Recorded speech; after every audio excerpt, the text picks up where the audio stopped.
Patrick, chez AMR, il y a une machine qui est vraiment populaire, c'est l'Inspire One, que tout le monde rêve. Oui, l'Inspire One, c'est le gros hit cette année.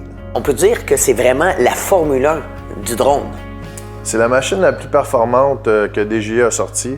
C'est une version pro. C'est pour les amateurs avertis aussi, mais surtout pour les professionnels.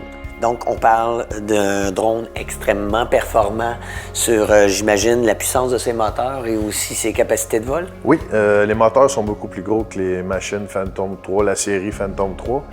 Ils volent dans le vent, un vent de 60 km/h. Système GPS comme le Phantom 3, encore plus puissant, la stabilité supérieure, les bras amovibles pour permettre à la caméra de capter à 360 degrés. On peut la faire bouger avec l'option sur le téléphone. C'est vraiment une machine incroyable.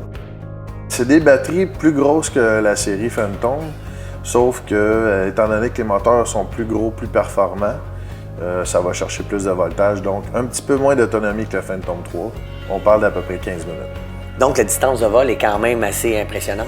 Oui, la distance de vol, on parle de 2 km et plus. Parce que sur le Inspire, comme les deux autres versions du Phantom 3, on a un Light Bridge, qui est un système de transmission vidéo de haute performance, haute définition. Donc, on peut faire de la captation en temps direct. Oui, en HD. Wow! Et Patrick, toi, tu donnes la formation. C'est quoi les premières notions qu'on donne à quelqu'un qui s'achète une machine comme ça? Les premières notions, c'est comment préparer la machine pour le vol, la sécurité, les endroits qu'on a le droit de voler, qu'on n'a pas le droit de voler. La réglementation s'en vient de plus en plus sévère pour ce qui est des drones aériales de photographie. Ensuite de ça, l'inspection de la machine, l'entretien, puis comment fonctionne le drone sans se servir du GPS parce qu'évidemment, c'est l'électronique. On ne sait jamais s'il y a une défaillance sur le système de GPS pour être capable de ramener le drone par nous-mêmes. J'imagine que ce qui est grand aussi, c'est son prix. Oui, le prix est assez faramineux. On parle de 6 000 $ pour une version pro qui est une caméra 4K, mais qu'on peut interchanger les lentilles.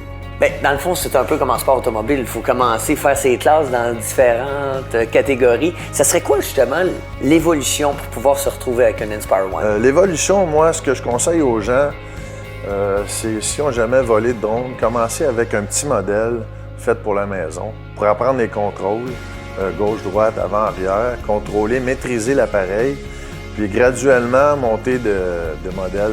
À ce moment-là, quand on est rendu habile, on peut passer à une machine supérieure. Donc, Patrick, un grand merci de nous avoir éclairé sur l'ultime Inspire One. Merci beaucoup.